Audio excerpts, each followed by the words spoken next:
1782. gada 21. februārī Vestminsteras zālē sākās viens no Lielbritānijas skandalozākajiem tiesas procesiem. Nikns aristokrāts Sers Ričards Vorslijs apsūdzēja savu tuvu draugu, kapteini Džordžu Bisetu, viņa sievas pavedināšanā un pieprasīja 20,000 mārciņu kompensāciju. Gadu gaitā viņa sieva un tuvais draugs bija slepeni mīļākie, un tas, kā arī citi šokējoši atklājumi, padarīja lēdiju Vorsliju par skandalozāko personību Džordža laikmeta Lielbritānijā.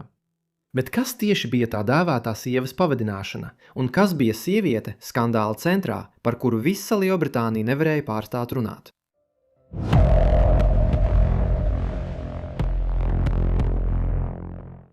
Sieviete, kura kļuva bēdīgi slavena kā lēdija Vorslija, piedzima 1758. gada 5. oktobrī Middleseksā, Anglijā. Dīvaini, bet viņai tika dots vīrišķīgi skanošs vārds – Seimors Dorotija Fleminga, taču tam bija labs iemesls. Viņa bija sera Džona Fleminga, Īrijā dzimuša zemes īpašnieka, kurš pārcēlās uz Bromptonas parku Middleseksā, tagadējā Dienvidkensingtonā, Londonā, meita. Seimora māte bija Džeina Kolmena, turīga mantiniece. Džons un Džeina neparasto vārdu izvēli bija veltījuši Seimora mātes mātei, kura nāca no ietekmīgās Seimoru ģimenes. Tās pašas ģimenes, no kuras nāca Džeina Seimora, Henrija 8. trešā sieva, 16. gadsimta 30. gados. Seimoru un viņas vecāko māsu Džeinu lielākoties audzināja viņu māte, viena pati. Pāris nedēļas pēc tam, kad Seimorai 1763. gadā apritēja 5 gadi, viņas tēvs traģiski nomira aptuveni 33 gadu vecumā. Pēc 7 sēru gadiem viņas māte Džeina beidzot bija gatava atkārtoti precēties, un 1770. gadā viņa apprecējās ar Edvinu Laselu, pirmo Hārvudas baronu, turīgu vīru, kura ģimenē piederēja cukurniedru plantācija Karību jūras reģionā. 1760. gados Edvins būvēja Hārvudas namu netālu no Līcas, vienu no iespaidīgākajām tā laikmeta lauku muižām. Slāvens lēdijas Vorslijas portrets, ko gleznojas Joshua Reynolds, joprojām karājas tur līdz pat šai dienai. Pēc tam, kad viņas māte apprecējās otrais, Seimora un Džeina kopā ar viņu pārcēlās dzīvot uz Hārvudu. Viņiem bija arī vairāki citi brāļi un māsas, taču visi bija miruši bērnībā. Pusaudzes gados kļuva skaidrs, ka Seimūra ir spītīga jauna sieviete, kurai patīk jāšana, kāšu spēles un dejošana. Tas kontrastēja ar viņas māsu Džeinu, kuru raksturoja kā atturīgāku. Kā viena no sava mirušā tēva vienīgajām 2 izdzīvojušajām meitām, Seimūra jebkurā iespējamā laulībā nestu lielu pūru. Šī summa sasniegtu 10,000 mārciņu, kas mūsdienās būtu miljoniem dolāru, un drīz vien bagāti un ietekmīgi vīrieši stājās rindā, lai iegūtu viņas roku.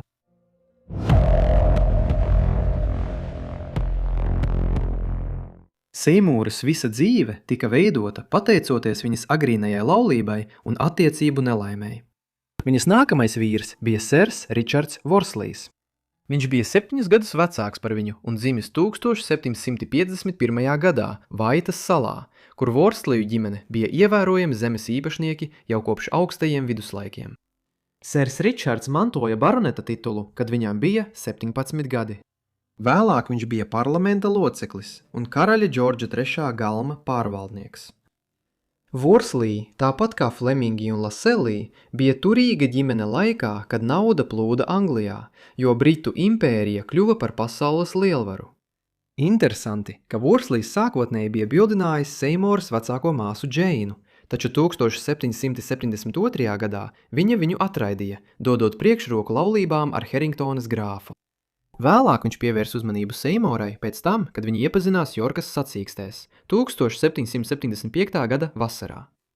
Vētrainā romānā, kas šokēja pieklājīgo sabiedrību, viņš bildināja mazāk nekā nedēļas laikā, un līdz 1775. gada 20. septembrim pāris jau bija apprecējies. Seimora bija 17 gadus veca, kamēr Sers Ričards bija 24 gadus vecs. Diemžēl Seimorai laulības līgums bija ļoti nelabvēlīgs un pilnībā par labu viņas vīram. Kamēr milzīga bagātība tika nodota Vorslijam, Seimora saņēma tikai 400 mārciņu lielu gada pabalstu, kas faktiski deva viņam kontroli pār visu bagātību, ko viņa bija ienesa laulībā. Sākotnēja laulība šķita diezgan parasta.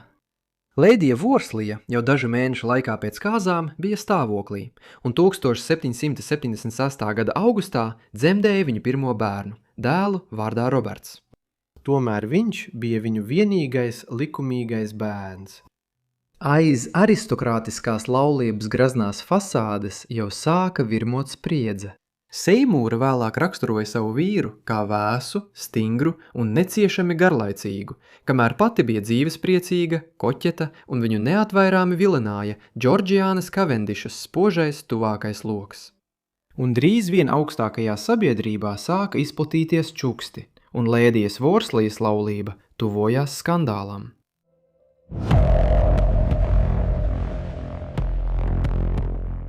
Nebija ilgi jāgaida, līdz Vorslija laulībā parādījās neusticības apsūdzības. Daudzi avoti liecina, ka sers Ričards bija pārsteidzoši vienaldzīgs pret savas sievas romāniem. Kādā bētīgi slavenā gadījumā viņš, kā ziņots, atklāja vienu no Lēdijas Vorslijas mīļākajiem mājas iekšienē, nakts vidū. Tomēr tā vietā, lai viņu konfrontētu, viņš vienkārši ļāva vīrietim aiziet, vēl vairāk pastiprinot baumas, ka viņu laulība slēp daudz tumšākus noslēpumus, nekā kāds bija iedomājies. Vēlāk laikraksts apgalvoja, ka Seimūra esot bijuši 10 mīļāko, lai gan pierādījumi liecina par mazāku skaitu. No visiem vīriešiem, ar kuriem Lēdija Vorslija bija attiecībās, neviens nekļuva tik skandalos kā Moris Džordžs Bisets. Viņš nāca no dišciltīgas ģimenes, kurai piederēja zemes Vaitas salā, lai gan Bisetu klans sākotnēji bija skotu izcelsmes. Viņa rezidence Vaitas salā atradās tikai 4 jūdzes no Vorslija mājām, un Bisets nebija svešinieks, jo viņš bija viens no sera Ričarda tuvākajiem draugiem. Tas, kas notika tālāk, nebija vienkārši romāns, bet gan pazemojošs dūriens mugurā, kas draudzību pārvērta nodevībā un izraisīja šoku Džordža laikmeta augstākajā sabiedrībā. Tomēr šis skandalozais romāns iespējams nekad netiktu atklāts, ja nebūtu izcēlies Amerikas neatkarības karš. Pēc tam, kad Francija iesaistījās karā nemiernieku pusē Ziemeļamerikā, Lords Vorslijs bija atbildīgs par milicijas apmācību Dienvidanglijā gadījumā, ja franči uzbruktu piekrastes reģionam. Bisets piedalījās šajās militārajās apmācībās, un kad Vorslijs īrēja māju Meidstonā, Kentā, kamēr viņš uzraudzīja šīs apmācības, viņš uzaicināja Bisetam tur apmesties. Tieši šajā laikā kļuva plaši zināms par Lēdijas Vorslijas un kapteiņa Biseta romānu. 1781. gada augustā Seimūra dzemdēja meitu vārdā Džeina, taču gandrīz uzreiz sāka izplatīties baumas, ka bērns nemaz nav sera Ričarda bērns. Izmisīgi cenšoties izvairīties no vēl lielāka publiska skandāla, viņš atzina bērnu par savu, neskatoties uz plaši izplatītajām baumām, ka īstais tēvs ir Bisets. Ir skaidrs, ka sers Ričards tajā laikā diezko neuztraucās par savas sievas neusticību. Viena bēdīga slavenā stāsta versija, kas parādījās drīz pēc tam, bija tāda, ka 1781. gada septembrī viņš bija pajokojis par attiecībām starp Bisetu un savu sievu, kad visi trīs apmeklēja pircnamu Meidstonā. Taču, kamēr sers Ričards šķita gatavs paciest pazemojumu, ka viņu publiski padara par muļķi, Seimūra bija pilnībā nogurusi no laulības. 1781. gada novembrī Seimūra pacēla skandālu pavisam jaunā līmenī, aizbēgot kopā ar Bisetu no Kentas uz Londonu, kur abi nekaunīgi reģistrējās karaliskajā viesnīcā kā mīlnieki. Pēc tam Seimūra uzrakstīja vēstuli savai kalponei Mērijai Softbijai un norādīja viņai nosūtīt mazulīti Džeinu pie viņa uz galvaspilsētu kopā ar papildu drēbēm. Izskatās, ka Seimūra bija pārliecināta, ka viņas dramatiskā bēgšana beidzot piespiedīs vīru piekrist šķiršanai, tādējādi atbrīvojot ceļu laulībai ar Bisetu. Taču, lai gan sers Ričards jau sen bija pacietis viņus romānus, viņam nebija ne mazākā nodoma atteikties no bagātības un statusa, kas bija saistīts ar viņu laulību. Tam sekoja nežēlīga šķiršanās, sensacionāla tiesas prāva un skandāls, kas aizrāva visu Lielbritāniju.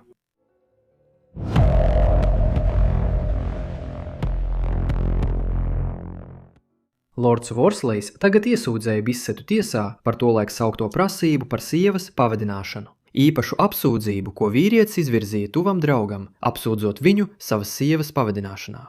Svarīgi, ka šī apsūdzība izslēdza sievu no iespējas liecināt, jo viņa nebija lietas dalībniece. Šajā gadījumā sers Ričards iesūdzēja Bisetu, nevis Lēdiju Vorsliju. Ričards pieprasīja 20,000 mārciņu kompensāciju, summa, kas Bisetu būtu pilnībā izputinājusi, ja Lords Worslīs būtu uzvarējis lietā. Lai to salīdzinātu, tas būtu gandrīz 3 miljoni mārciņu mūsdienu naudā. Lietas izskatīšana notika Vestminsterā 1782. gada februārī. Biseta juridiskā komanda nevis noliedza romānu, bet gan apgalvoja, ka lēdijai Worslījai pirms viņa jau bijuši vairāki mīļākie, kas nozīmē, ka viņš nemaz nebija sabojājis viņas godu. Turklāt viņa apgalvoja, ka sers Ričards labi zinājis par savas sievas neusticību un dažos gadījumos pat šķietami to veicinājis. Tad tika izsaukti vairāki viņas bijušie mīļākie, lai liecinātu zem zvērsta. Vikonts Dirhērsts, kurš acīm redzami bija apmulsis par notikumu gaitu, atzina, ka sers Ričards reiz bija zinājis, ka viņš un lēdija Worslija pavadījuši 3 dienas kopā Londonā un Southamptonā un neko nebija darījis, lai viņus apturētu. Tiesas procesam turpinoties, tas kļuva arvien skandalozāks, un lēdijas Worslijas reputācija strauji pasliktinājās. Piemēram, viens no viņas ārstiem, Viljams Osborns, ieradās liecināt, ka viņš viņu ārstējis no veneriskām slimībām, kuras viņa, visticamāk, bija ieguvusi no markīza Grehema. 18. gadsimtā nebija pierasts, ka šāda veida medicīniskas problēmas tiktu publiski apspriestas tiesā. Tikmēr Londonā tika publicētas avīzes, karikatūras un brošūras, kurās tika izklāstītas pikantās atklāsmes šajā tiesas procesā. Galu galā tiesa pieņēma lēmumu sera Ričarda labā. Nebija šaubu, ka lēdija Worslija un Bisets bija mīlas dēkā, tomēr zvērinātie piešķīra seram Ričardam tikai 1 šilingu kompensācijā, vismazāko iespējamo summu. Tā bija postošs, publisks pazemojums. Spriedums faktiski paziņoja, ka, lai gan viņa sieva bija bijusi neusticīga, pats sers Ričards bija atklāti pieļāvis un pat veicinājis viņas mīlas dēkas. Skandālam turpinot izplatīties visā Lielbritānijā, visu 3 dzīves vairs nekad nebūs tādas kā agrāk.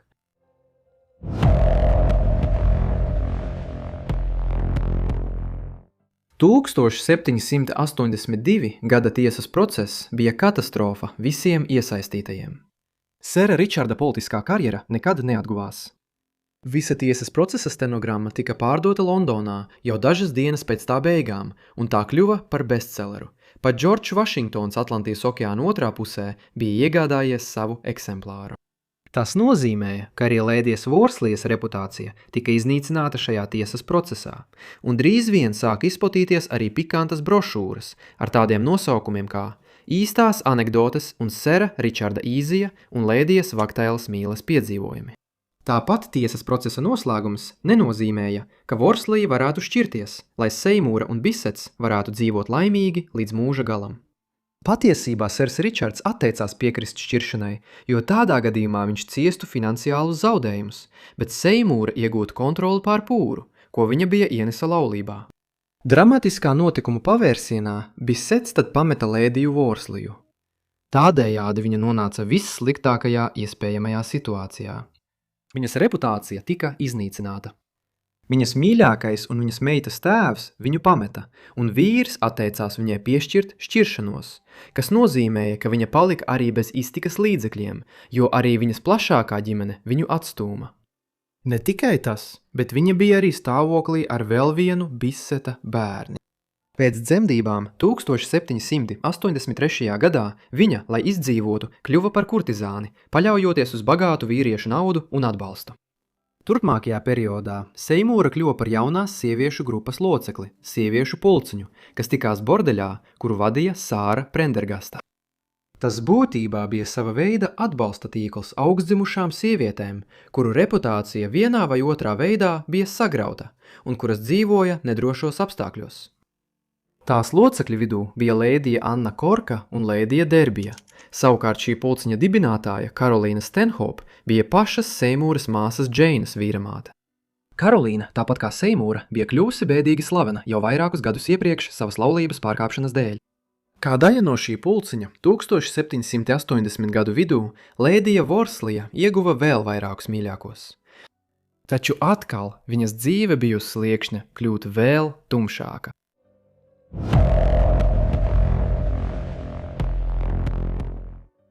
Neskatoties uz visiem centieniem uzturēt sevi, Lēdijas Vorslijas parādi pēc šķiršanās sāka pieaugt, un galu galā viņa pameta Londonu, lai dotos dzīvot uz Parīzi, kur bija lielāka iecietība pret sievietēm, kuras publiski apsūdzētas ārlaulības attiecībās. Pēc tam viņa kļuva par pastāvīgu viesi Francijas galmā Versaļā un dzemdēja vēl vienu meitu, kuru nosauca par Šarloti, un kura tika nosūtīta audzināšanai citā ģimenē. Viens no viņas mīļākajiem šeit bija Josefs Bolons, Chevalier de Saint-Georges, jauktas rases komponists un izcils paukotājs.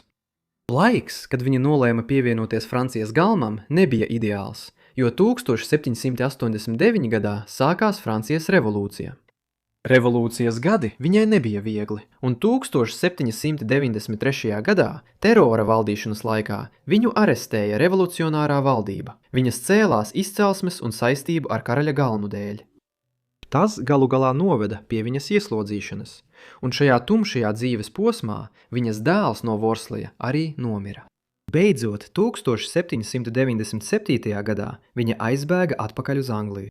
Šajā brīdī viņa izlīga ar savu ģimeni un sāka mierīgi dzīvot savās bērnības mājās, Bromptonas parkā, kad viņa iegāja 40. gados.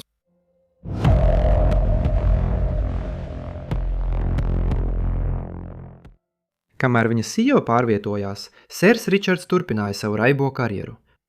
Laikā pirms Franču revolūcijas viņš dzīvoja Vaitas salā kopā ar savu mīļāko Sāru Smitu. Franču revolūcijas karu laikā viņš tika iecelts par Lielbritānijas sūtni Venēcijas republikā. Viņš nomira, atgriezies Lielbritānijā 1805. gadā 54 gadu vecumā, un tajā laikā viņa īpašums bija apgrūtināts ar lieliem parādiem. Tas bija pārāk bieži sastopams dzīves aspekts britu aristokrātijas vidū laikmetā, kad pārmērīga dzeršana, azartspēles un milzīgu bagātību izšķērdēšana graznu māju būvniecībā bija ierasta parādība. Neskatoties uz viņas atsvešinātā vīra finanšu analfabētismu, pēc viņa nāves Seimūra beidzot spēja atgūt kontroli pār 70 000 mārciņu, ko viņa bija ienesusi laulībā. Vairāk nekā 2 desmitgades šī bagātība bija iesaistīta juridiskos strīdos. Pēkšņi atguvusi milzīgu bagātību, viņa varēja atstāt aiz muguras nestabilās dzīves gadus, ko bija pārcietusi gan Anglijā, gan Francijā. Bijušā Lēdija Vorslija beidzot varēja arī apprecēties vēlreiz. 1805. gada 12. septembrī, nedaudz vairāk nekā mēnesi pēc sava vīra nāves, viņa apprecējās ar Džonu Lūisu Kušu, 26 gadus vecu mūziķi. Viņa atguva savu uzvārdu Fleminga, kuru, kas tajā laikā bija neparasti, pieņēma arī Kušs. Viņas atkārtotā laulība tieši pirms 47. dzimšanas dienas bija mierīgāks notikums. Lielākā daļa avotu piekrīt, ka tā bija laimīgas attiecības, un viņi dzīvoja mierīgu dzīvi, salīdzinot ar viņas pirmās laulības drāmu. Pēc Franču revolūcijas karu un Napoleona karu beigām 1814 un 1815. gadā pāris pārcēlās uz Parīzi un dzīvoja Francijas galvaspilsētā līdz pat Seimora dzīves beigām. Viņa tur nomira 1818. gada 9. septembrī, 59 gadu vecumā, no nenoskaidrotas slimības.